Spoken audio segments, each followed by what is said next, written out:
G'day, everybody. Dave Clare here from Circle Leadership.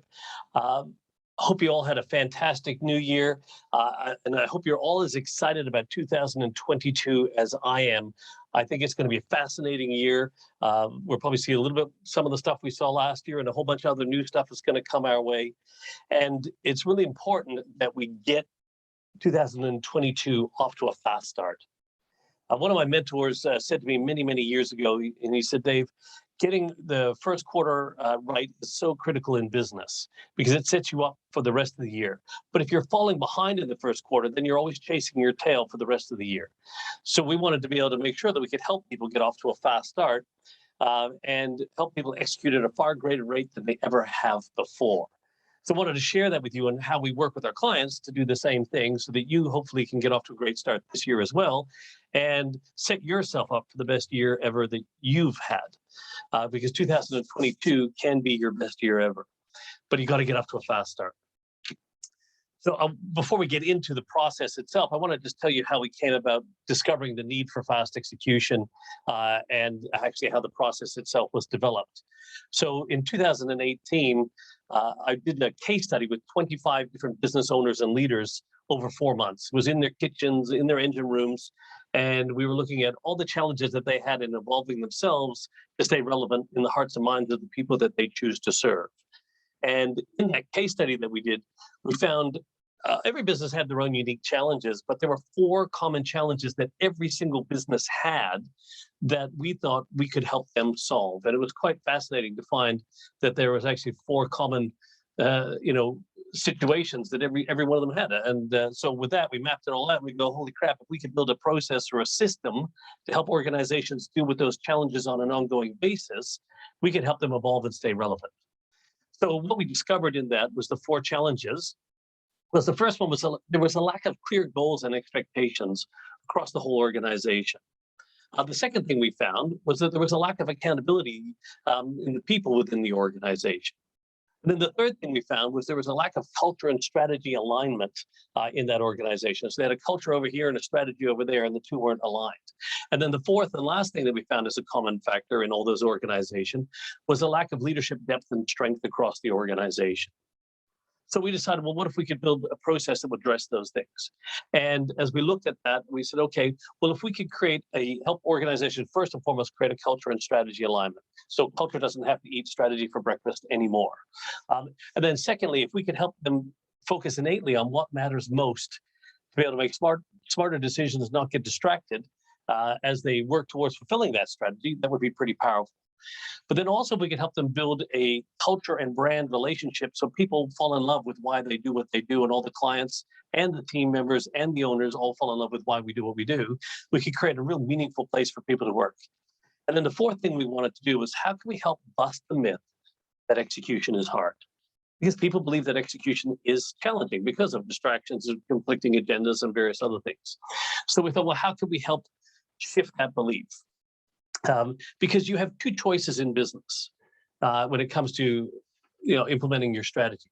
You have execution or you have excuses. So they're your 2 choices. You can have execution or you can have excuses. It's up to you. And a lot of the things that we look at when we're talking with our clients is what are the distractions? Because once we've helped them identify to focus on what matters most, that is what's going to give the organization traction to move it forward, to evolve and stay relevant in the hearts and minds of the people they choose to serve. Everything else outside of that is a distraction. So it helps people understand what's going to give us traction and what's going to be a distraction. The other thing is that it looks at your ability to make smarter decisions. So decide, which deci means in Latin is to cut. It helps you learn what to say no to because you already know what to say yes to. So we can go yes to these things and go all in on these things and be able to say no to the other things because we can make smarter decisions now. And then the last thing, which sort of ties into both, is the shiny object syndrome. So what having fast execution and the ability to bust this myth that execution is actually hard is if we can eliminate the shiny object syndrome by helping people understand what does matter most and going anything else that is coming up like, oh, that's really exciting. We can go, hang on a second. We've already identified that this thing over here is what is important. Now there's this. Is it more important than that? But when you don't know what matters most, You just go with whatever excites you or the next shiny thing. So we've enabled our clients to not have to worry about shiny object syndrome because they can make value-based decisions now on what they should be focusing. So what I want to do is I want to share with you, hopefully I'll get this to work here. Let's go, a whiteboard.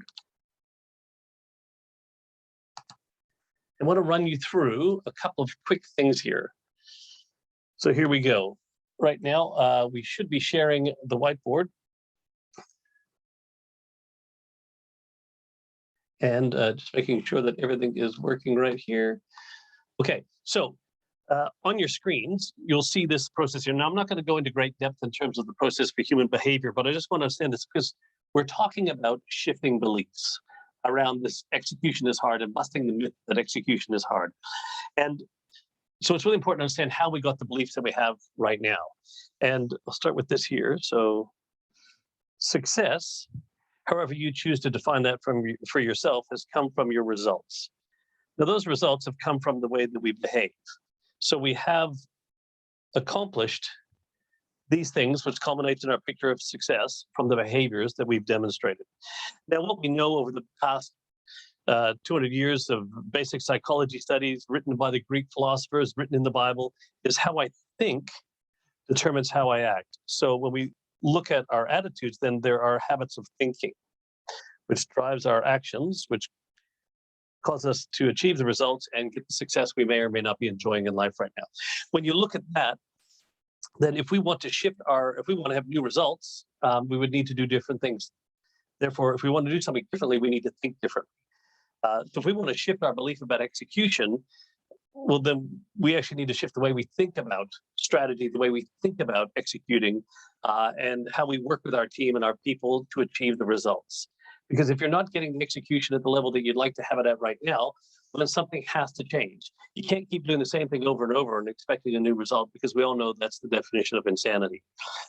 So this is really important to understand. We need to shift the thinking in our organization and in ourselves. And when we look at it in an organizational lens, then mission is success. So the success is the fulfillment of the mission. And the mission is then, who do we need to become to create the world that we see? Mission isn't that 25-year statement that we put up on the wall and go, hey, this is our mission. It's often confused with purpose or vision. Mission is just about the next evolution of your business. Who do we need to become to start creating the world that we see? And then what we'll be able to map out then is, what are the objectives and key results that must be accomplished to show we've become that organization? And we'll go more in depth in this in a moment. Once we worked out, and those are the results that, what must be accomplished, what we'd like to have to show that we've become the organization that we need to be. And then we can map out, well, what are the actions or the tactics or the plans that would achieve those results? And then what drives the behaviors in our organization? Well, that's our values. How we think determines how we act. So it's really important to understand that in our organization, we need to shift the thinking. Well, we need to start with shifting our own thinking, and then collectively as an organization, shift our thinking about how we act as an organization, because how we think determines how we act. And we need to then look at that it's your values that you've defined in your organization should guide you to drive the right behaviors. So if you're not getting the behaviors you want, I would go back and look at your values and go, hang on a second, part of our execution, are we living up to our values? Because if our values are correct and we're living up to them, we should be behaving in a way that will drive the results and achieve the success that we're looking for by becoming the organization that we need to be to create the world that we see. So when you look at that, and this is where it's really important in terms of fast execution, I'll bring this across here. Because what we want to do then is, if you look at the mission of the organization, so we have mission here, and we identify, there we go, mission, and we identify, these are the 6 things that must be accomplished. What team must we have? What brand must we have? What business performance must we have? What type of clients must we have? Operations, you name it. Could be anything. Industry relations must we have to show we've become the organization we said we're going to be. And we map that out in the next 3 years and go, well, that's what must be accomplished. And then we go, okay, well, if that's what must be accomplished in the next 3 years, well, what must be accomplished in the next 12 months? What team do we need in the next 12 months to have the team we need to have in 3 years to become the organization we need to be? And we would do that for all objectives for 12 months. And then we would go for this quarter. Okay, well, what are the 3 things that matter most this quarter then to start moving us towards these 12-month objectives, to achieve the 3-month objectives, to become the organization that we need to be to stay relevant in the hearts and minds of people we choose to serve to create the world that we see. And then we'll go, okay, well, what are the key results? So we'd have a look at the objectives are there, and then what are the key results, the 1, 2, 3 key results for each of those objectives. Then what you notice about this rethinking of strategy, and we'll go more into this in another session later, is that it's all a what strategy, what strategy, what strategy. It's not a how-to strategy at this level. Because can any of you tell me how you're going to do the next 3 years? Can anyone tell me what's going to happen in the next 3 years? Everything's happening so fast, the world is changing so quickly, it's very hard to predict today what is going to happen in terms of that. So building a plan on how you're going to do it it's a little bit craziness, because you don't know how you can do it, because new ways and new ideas and processes and offerings and tools and products and procedures and processes and all that will come our way in the next 3 years. But what you can do is set a what must be accomplished strategy, because in the end, what must be accomplished becomes mandatory. When we get there is arbitrary. Let me say that again. What must be accomplished becomes mandatory.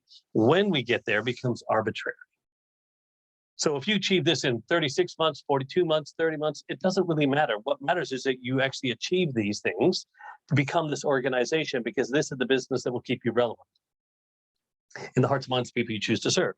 And this is what keeps you evolving, so you don't grow out of business or become obscure or irrelevant to people. The only time do we look at how we're going to do it is every 90 days. We'd go, so if these are the 3 things that matter most this quarter, we've now formed a narrative for our quarter. We've looked at the numbers that and the metrics, the dollar values, the numbers, the percentages that we would show that we've achieved these objectives for this quarter. This is when we would build our action plan. This is where execution, this is where execution matters. It matters every 90 days, which is why we created the next 90 business evolution process, because every 90 days we're helping our clients set the next objectives, define their key results, and then build their tactical plans and execute fast on those plans. So that's the only time that how-to matters, is every 90 days.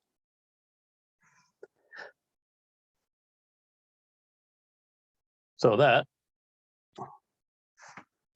what I want to do now, I'm going to stop sharing that.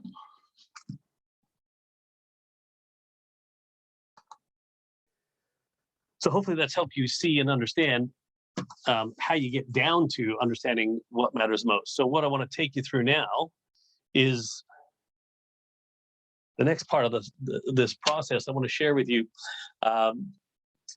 There's a workbook available to you, by the way. Anyone watching this video, if you'd like the workbook, if you just put in the comments #FAST, I'll make sure that you get a copy of the workbook. But I want to share with you the workbook right now. So let's go here, screen 2. So here's the workbook that you'll get. So it goes through all the information about fast execution. This is the case study I just referred to you. And talks a little bit about fast execution. And as you can see, this really great quote from Steve Jobs in his day: "Ideas and strategies are worth nothing unless executed. Execution is worth millions." So when we decided to create this fast execution process, when we first started actually with the next 90 business evolution process with clients, we found that some of them were actually executing at a far greater rate than others. And we thought we should find out, why are these clients doing such a great job at executing where others aren't quite so much? And this was back in the early days. And then we also started looking at businesses outside of our client base as to who were doing a great job at executing and why were they doing it, and to see if there was any commonalities. And what we found actually was that there was 4 common ingredients, again, that actually helped identify what organizations were executing quickly on and which ones weren't. And so when you have these 4 things in place, you will execute at a far greater rate than you ever have before. And the first one is focus. And we're going to go through each of these individually. So an innate focus on what matters most. And as we talked about there, it's identifying what those things are that you need to focus on. Then the second thing is a system of accountability. Not just accountability, but a system of accountability of who's responsible for what, where, and when. Now, as a leader, if you want your team to be more accountable, how are you being more accountable to your team? And so you need a system of accountability. And then the third step is simplicity. And you see all these complex, convoluted plans on how people are going to achieve these things, and big, chunky things that need to be done. Well, we found that the organizations that executed really fast broke things down into small bite-sized pieces, digestible things, 15 minutes to half an hour, whatever it might even be an hour, that people could work on and get done. And bite-sized piece by piece over a period of time, they were achieving their objectives. Because the fastest way to get many things done is to do one well at a time. And then the last part of it was transparency. And this was the kicker. They made sure that everybody could see what everybody was working on. And not only in terms of accountability, but where everybody was. Because they wanted to build a culture where it was safe to say, hey, if you're falling behind on one of your objectives or your key results, put your hand up. Say, hey, I need some help. Or that people could see that you're falling behind and offer help. There was no need for people to hide. Anyone who doesn't like transparency is usually because they want to hide something, or they're not performing, or they don't feel safe to be able to share with people that they're falling behind. So you must have a culture that embraces transparency and embraces people putting their hand up and saying, I need help. So when you have focus, accountability, simplicity, and transparency, you will execute at a far greater rate than you ever have before. So in the workbook, you'll see this, the concept of that. The first one I want to touch on is focus. So let's widen this out here a little bit. And if you look at here, focus, it's identifying those three core objectives that you need to work on every quarter. So once again, if you know why your business exists, how you uniquely think about it in terms of your values, the world that you want to create by living that purpose through those values, and the business you need to build in the next 3 years to start creating that world, and you've mapped out the 3-year objectives, the 12-month objectives, all you have to do then is focus on every 90 days, the 3 things that you're going to focus on, no more than 3 that matter most, because you're going to achieve more by focusing on less. It doesn't mean that the business as usual stuff won't happen, but these are the three things that must be accomplished this quarter. And then you'll up to 3 particular measures that you'll have in place for that, usually one qualitative, one quantitative, and something else for each of those objectives.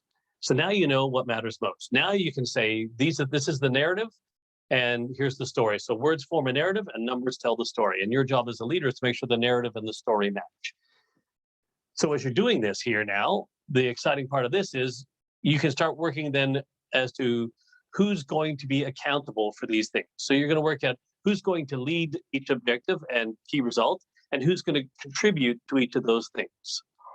And then once you've worked out that, you can be putting in there who and when. So you want to develop a system of accountability, not only in terms of who's leading, who's contributing, and then work out who and when each of the actual simple tasks are going to be done by, and by who. It's also making sure you're accountable to who owns that particular objective and who's contributing to it. So as we get this through here, every single week, then your accountability as the leader is to make sure that we're following up on everything that's supposed to be happening, because people will pay attention to what you pay attention to. So if you're not holding them to account, guess what? They won't be accountable. If you're not being accountable to them in terms of holding them to that level of accountability, then they won't bother paying attention to it either. It's simple, fundamental truth about business. People will pay attention to what you pay attention to. If you drop the ball on following up on all these things, then they'll start to drop the ball because it won't seemingly be important to you. So then why should it be important to me? And then once you have your plan in place here in terms of who and where, simplicity here is making sure that every action step that you have is broken down into small bite-sized pieces. It sounds silly when you think about it, but it could be just like a 15-minute thing. What is step 1? What is step 2? Step 3? Because if you make it too big and chunky, that one big chunky piece could have 5 steps in it. And then someone will sit there and potentially procrastinate because they're not sure what to do first. But if we broke that down, that one chunky piece into 5 steps and added it, you might have like 30 steps for this one key result, but they're small bite-sized pieces which are easier to digest. Like the old adage says, how do you eat an elephant? One spoonful at a time. So if you break this elephant down into small bite-sized pieces or a spoonful at a time, it's far easier for everyone to digest that. And the other thing here is when you know who's leading and contributing to each of these key results for that objective, is get people involved in the work, involved in decisions about the work, right? Because they need to take ownership of the plan. Nothing worse than you saying, here's what we need to accomplish, here's the results, and here's how you're going to do it. And it's like, well, what do you need me for? If you just need me to do route procedures, then you're not engaging the whole person. You're not allowing them to bring their best self to work. And part of executing is bringing your best self to work. You get a high level of execution when you have everybody contributing at the highest level. So helping them get involved or getting them involved in helping build the plan is critical. And then once you, again, at the end, so you've got focus, you've got accountability, you've got simplicity. The last part then is transparency. It's about just getting your results and your activities posted where people can see where everybody is in terms of the results and what they're working on towards those results. And you should not be afraid to have that posted. Nobody should, if you have the right culture in place where people feel safe to say, hey, I need help. And so this is, I'll show you in a moment, but this is how at Circle Leadership, we have a task register, if you wish, about all the actions that need to happen. So everybody knows what's happening with each of the results, whether they're done or in progress or not even started. And then also you can see the results in terms of where people are and where they should be. So I'll just quickly slip over to this here. So here's our task register. So I'll go for our quarter one. Here's the goals that, or the objectives that we're working on, the 3 objectives, and then the 3 key metrics for each one. And you can see our confidence rating, and you can see our progress so far in the first week of January. We've had some really good success in some, and others we haven't even started yet. And so everyone in our organization can see this, and all our clients work under the same platform. And then when we go to my tasks, and I can see what I'm responsible for, everyone else can go and see this as well. Here's all the things I need to work on. Here's all the stuff I've done. There's a few things that were supposed to be done by the end of the week before, which I haven't finished yet. They're in progress. Like anything, I'm not afraid to show that I haven't finished it. And I've got Lisa and a few other people helping me get a few of these things done, which is great, and supporting me, because I said, look, I'm falling behind on a couple of the tasks or projects that I have. Even as the leader, I have to put my hand up and say, hey, I'm struggling. I need help. And I've got people helping me catch up on that. And everything is listed here. And the exciting part of this is, let me show you that after. So when I go back to the objectives, I can show you here. So let's go to this one here. We've been building our community. So you can see here, everyone can see my results in terms of the key result that I'm leading and owner of. And it's about increasing our followers and subscribers to Circle Leadership, our social media, and our newsletter. We started with 429. We're currently at 1,639 against a target of 3,000 by the end of this quarter. And so you can see where our results are. So because it's transparent, people go, hey, Dave, great work on this. See what you're doing there. It's starting to show through. But if I was behind, I could go to people, hey, look, we're falling a little bit behind. Who's got some ideas of what we can do to increase our subscribers or get more people to follow our pages, etc. And all the tasks that are here, there's a whole bunch I have due tomorrow, which is going to be going out this afternoon or tomorrow morning at the latest that I'll get accomplished.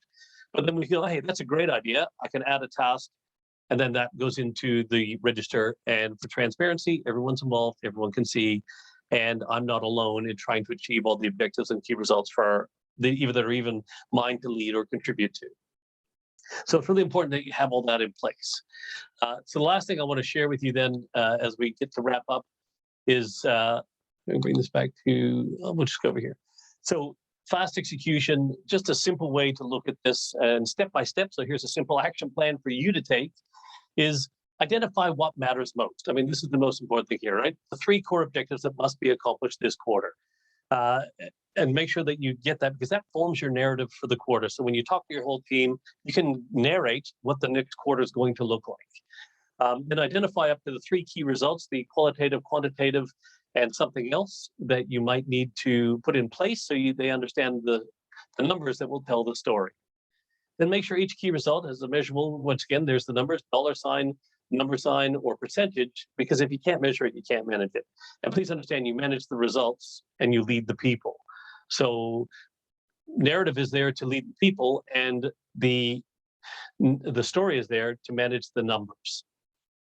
And then once you've got that in place, you're going to decide who's leading and contributing, of course, as we've discussed. Then get the lead and the contributors to work together, step by step, to build a plan to achieve each key result. And as I've mentioned, get people involved in the work, involved in decisions about the work. Help them give a greater sense of ownership of the work that they're doing. And then assign by who and when each of the simple tasks that are to be done. You can use a spreadsheet. We have a platform that all our clients use that we help them with and hold them to account to their, we actually act as accountability, part of the accountability system to the leaders of the organizations who then use that to work with their team and have that in place. Then every week, make sure that you're reviewing the tasks that have to be done. Because this is so important, right? And the whole point, if it's not accomplished, you need to make sure that you get a firm commitment of when it will be accomplished. Things can happen, which can derail some people from time to time. But if you're going to amend the date, okay, we need to make sure that this is the firm date. And is there any other support or anything that person might need so we don't keep missing this particular task getting accomplished? On top of that, you need to review all the tasks that were to be done the week prior. So here's the things that should have been done, and we've re-amended the dates for those ones that we've allowed to go forward. But what you want to do is make sure that when you're looking at the next week's action, so this is the beginning of the week, and I'm looking at the actions ahead for the week ahead for the team. We can go, okay, so Dave, here's the things that are on your list to do this week. Seems there's a lot on your to-do list this week. Is there any reason why you would not be able to get any of this accomplished in this particular week? Because I want to understand if there's any obstacles, challenges, distractions, whatever that might be happening this week ahead. So I'm not setting myself up for failure or whoever it is in the team. I want to make sure that we're setting them up to succeed. And if I go, hey, look, there's nothing that will stop me from accomplishing these things, then that's great. Is there any help or support that you need from us or anyone in the team to make sure it gets done? And I'm like, no, I got it all under control. Have you got time locked into your calendar? And when do you have that mapped out as to when you're going to do that? Yeah, I've got all this sort of stuff blocked out for Thursday afternoon and some stuff Friday morning, which will get everything done. So there should be no reason as to next week on Monday when we meet why I haven't got this finished. Awesome. So come Monday, I have limited excuses as to why I have not executed on the things that I have, because I was already told that I have time, and I mentioned I have time in my calendar. I've got it blocked out. I don't need any help and support, and there's nothing foreseeable that's going to derail me from doing it. Other than I chose not to do it because I decided to make something else more a priority. And I decided to go against what mattered most. So when you're having this meeting with people, every week, you're holding everyone to account. You're being accountable to that meeting and holding people to account and being accountable to providing the help and support and guidance that they need to achieve their objectives and key results through executing on the plan by giving them the opportunity to share this together every week with each other. And then everyone else can go, hey, look, I've got a bit of a quiet week this week. Can I help you, Dave, with some of that stuff? Is there anything I can take off your plate that I can help you? Or it's my opportunity to go, hey, guys, this whole list is massive right now. I really could use some help this week, so I want to make sure we still get this stuff nutted out. But is there anyone who's got some capacity to take on some of these things or a part of these things who can help me? So this way, we're all lifting each other up, not tearing each other down. And then all you need to do is rinse and repeat that every week. And so when you do this and you have focused accountability, simplicity, and transparency, you will execute at a far greater rate than you ever have before.